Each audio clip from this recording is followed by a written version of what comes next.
kurikira Rukizangabo Shami Official TV. Iri ni irage rya bene Imana, irage ry'amateka, irage ry'umuco wacu, ururimi rwacu. Aha niho tumenyera aho tuva, tukamenya aho turi, tukamenya n'aho tujya. Nimuze dutara mu Rwanda, tuvuge u Rwanda, twote dushira imbeho. Rukizangabo Shami Official TV. Rukizangabo Shami Official TV. Muraho, muri amahoro, murakomeye bavandimwe. Uyu murimo dukora urakomeye. Dore nk'ubu hashize amezi nk'abiri ntangiye urugendo rwo kureba ibirari by'urugamba rwo kwibohora rw'igihugu cyacu, ariko aho bwanyiriyeho nari ngeze mu Kaniga no hafi ya Kabanyonyi mu gihugu cy'Ubugande.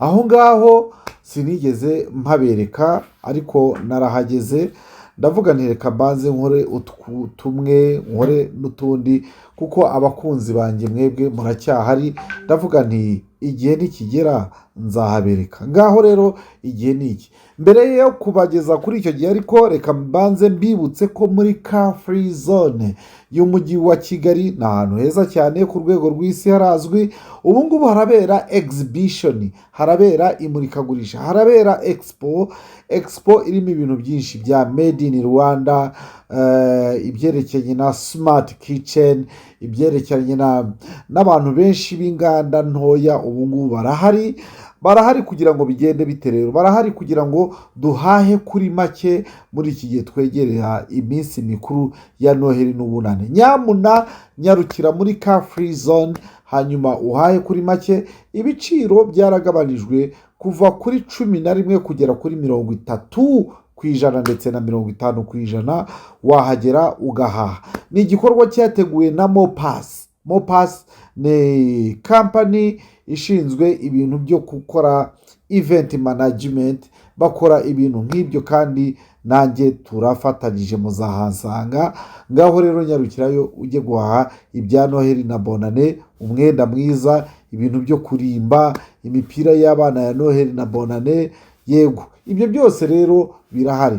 Shuti zanjye rero, nagira ngo kandi mukore ka kantu, kora subscribe, kora share ku biganiro byanjye, ukore kandi na comment. Nubwo comment nyinshi ziba zihanda hari abagira ababifata ku gahanga bakadutuka, hari abakora ku kibuno bakadukungutira umukugu bati puu, hari n'abakora mu kirenge ngira ngo bagatumbura umukugu nka bya bindi byo muri Bibiliya. Ariko ibyo byose tubyakirana umutima wemera, umutima utuje, cyane cyane ko ibyo tuba dukora biba byatuvuye ku mutima. Erega n'uwanyerera anyerera ari hagati y'abakunzi bacu. Ibyo nabyo bibaho kugira ngo twige, no kututuka bibaho kugira ngo twige, tumenye ko umuhanda turimo unyerera, tumenye ko kuri uyu muhanda hari ahanyerera, tumenye n'ukuntu tuhitwara. Ariko byose tubikora kugira ngo bigende bite. Ndiheraho ku rugero rwanjye, mbikora ku bw'ineza y'Abanyarwanda, ku bw'ineza y'igihugu, no ku bw'ineza yanjye ubwanjye, kuko erega nanjye nijye gihugu. Kubera ko umuryango, kure mu muryango, buri muntu wese yumvise ko ari igihugu ntiyakwangiza icyo gihugu. Ngibyo ngayo rero. Iyi video nubwo ibagezeho ikerewe, ariko reka mbabwire ko yafatiwe mu Kaniga, hafi mu Kaniga ureba za Kabanyonyi hasi. Hanyuma mbabwire ko twahindukiye nanone tugafatira andi mashusho hafi munsi yo mu Kaniga, munsi yo ku Murindi, hafi kuri kaburimbo. muri bubone kuri kaburimbo iva Kigali igera Gatuna. Ibyo byose muri bubirebe. Ni mwana nyihanganiye, biratinda, ariko nanjye nirinze ko bihera. Reka dukurikire rero iyo video. Mbibutse ko mukomeza gukurikira gahunda zacu, ndetse no mu minsi mike muratangira kuzikurikira buri munsi hafi ya buri gitondo. Dufite agatege. Hanyuma ikindi kandi, hari abantu basaba imivugo yanjye, cyane cyane umuvugo witwa igisigo cyitwa Iwacu.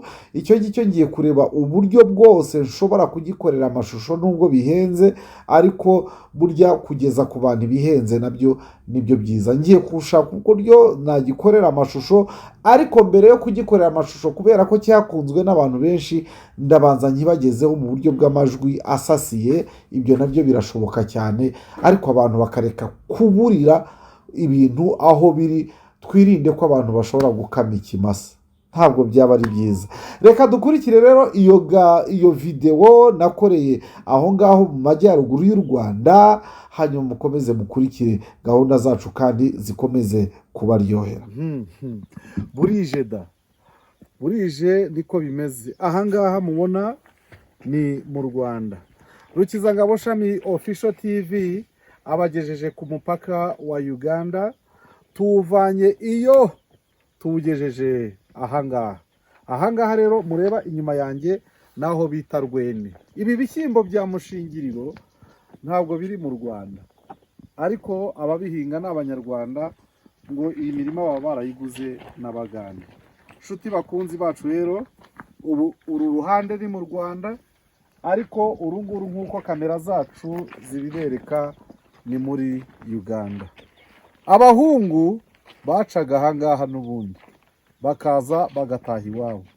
Aya yose nk'uko mubibona ni amarembo yo kwibohora kw'igihugu cyacu.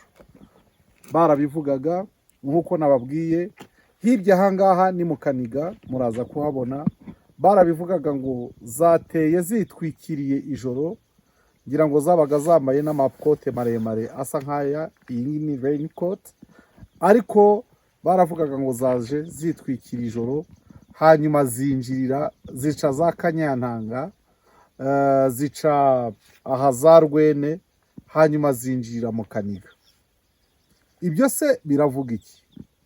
Ntabwo byari byoroshye, ariko nanone nta nubwo byari ngombwa ko umwana w'umunyarwanda agomba kubanda ibishaka ava imahanga aza kebaguza cyangwa se araswa n'iyo mizinga aza iwabo. Ariko byarashobotse kandi byarabaye. Nshuti bakunzi ba MCN Rukizangabo Shami Official TV, ni mukande subscribe, ikindi kandi mukande share. Mushobora no kuduha ibitekerezo byanyu muciye kuri comment. Nitugera mu Kaniga turaza kureba aho Radio Muhabura yakoreraga nibidushobokera, kuko murabona ko ijoro riguye. Nibidushobokera kandi turaza kuganira n'abaturage bo mu Kaniga, batubwire uko mu Kaniga ubu ngubu, usibye kuvuga ngo dore ngizi nyenzi ziraje n'ibikote birebire n'ibigofero n'ibiki byose nk'uko babivugaga, zakubiswe inshuro, abantu bapfuye, ukumva umuntu arirata ko abantu bapfuye, nyamara arirata ko umunyarwanda yahekuwe. Ntibizongere mu gihugu cyacu, ntibikabeho mu gihugu cyacu, ubuhunzi n'ibindi byose nk'uko mubyumva, ntibikabeho mu gihugu cyacu. Rukizangabo Shami Official TV tuzakomeza kubagenderera, turebe amarembo yo kubohora igihugu cyacu. Nituva ahangaha mu Kaniga tuzajya ku ngamba zo kubohora igihugu zabereye za Burera, tuzareba za Cyanika, tuzareba aho haciwe amashanyarazi kugira ngo urugamba rushoboke nanone bitewe na taktike za gisirikare. Ibyo byose tuzabireba. Musanga kandi ni ku Murindi, hakurya yaho ni Ngondore, muzi byaho. Hakurya yaho nanone ni za Manyagiro. Aho ngaho hose nahagendwaga n'ingabo za RPA, ariko zose ari ukunyegageza ingoma y'igitugu kugira ngo ive mu nzira, umunyarwanda atekane. Mwabonye kandi ko aho twaciye hose umunyarwanda avuga ati ahangaha twari tumeze dutya, bati ariko ugereranyije n'ubu ngubu, ubu ngubu rwose bimeze neza. Mwakoze kugendana natwe, ijoro riraguye, ariko nanone riguye kubera impamvu. Abarinyuragamo riguye, abiyamaga igitotsi cya mu gitondo ntibasinzire, kudasinzira umwaka wose, ibika 2, ikaba 3, ikaba 4, byose ni igiciro cyagombaga gutangwa kugira ngo u Rwanda rube rumeze nk'uko rumeze ubu ngubu. Umuntu aca ahangaha batavuga bati dore nguwo n'igikote, umuntu agaca ahangaha batavuze bati arafurutse avuye za Rwene araje aciye muri aya makabari murebe inyuma yanjye, nubwo niba mwayabonye amakabari ya Kanyanga, aho hapimwa Kanyanga ku mugaragaro, umuntu akaza yidegembya agaca nkaha atashye iwabo. Ese niki nakora kitari ukubashimira? Nshuti bakunzi ba Rukizangabo Shami Official TV, abakunzi ba MCN, mwese mukomeze kunogerwa n'ibiganiro tubateguye. Kamera zagezaho zizima, computer zirazima, ariko tuba twagiye twikwije tugakoresha za telefone kugira ngo umwana w'umunyarwanda azabone inkuru abara nawe. Iyi nkuru izabarwa nande? Izabarwa nanjye, izabarwa nawe, dukoresheje ikoranabuhanga twazaniwe n'igihugu cyacu muri iki gihe. Byari bigoye ariko birashoboka. Ni urutindo umuntu ashobora kwambuka uko byagenda kose. Ndabashimiye, ariko sinakwibagirwa kubibutsa ko mukanda subscribe muri benshi, mugakanda share. Niba ubu ngubu subscribe ari zingahe, ejo reka icyo mushwiye kuturemera kwiruka ibi bishaka byose n'imihanda n'ibiki byose nubwo mwa mutadutumye, ariko icyo mukwiye kuturemera nkaho mwakadusengereye nicyo gicyo. Ni akantu koroshye gukanda subscribe, gukanda share, ukavuga uti dore ibyari bihari uyu munsi ni ibingibi, nimwonge namwe nimubirebe. Hari ikindi? Reka rero mbifurize gukomeza kunogerwa na gahunda zacu, ibindi ubundi. Rukizangabo Shami Official TV. Ngibyo rero bakunzi ba Rukizangabo Shami Official TV, ngibyo abakunzi ba MCN Rwanda, aho umuntu yabaye cyangwa se aho yahindukiye burya arahubaha. Ubu mukaniga hateye imbere, hari ibitaro byiza cyane, hari inzu ziteye amabengeza, hari umudugudu mwiza, hateye imbere muri rusange. Hahandi bavugaga ngo zirahindukiye, ubu ngubu ameze neza rwose, muzaze muharebe. Twe twahabagiriye nubwo twageze nijoro rwose, ariko hameze neza. Nimukore subscribe kuri Rukizangabo Shami Official TV, nimukore subscribe kuri MCN Rwanda, hanyuma mukomeze kuryoherwa n'ibi biganiro. Ubutaha tuzahagira henshi, bagire muri twinshi, ariko byose kugira ngo mukomeze kunogerwa n'ibiganiro byacu. Mwakoze kugendana natwe, mwakoze kubana natwe, kandi muzakomeze tubere imfura, natwe muzakomeza aho rero mukomeze kunogerwa na gahunda zacu. Izo ni ikamyo zijya Uganda, ntimuhungabane, ntimugire ikibazo. Ibindi rero turi kumwe cyane. Kurikira Rukizangabo Shami Official TV.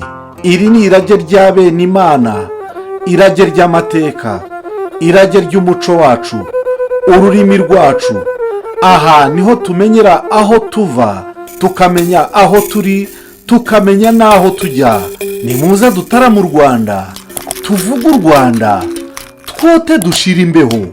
Rukizangabo Shami Official TV.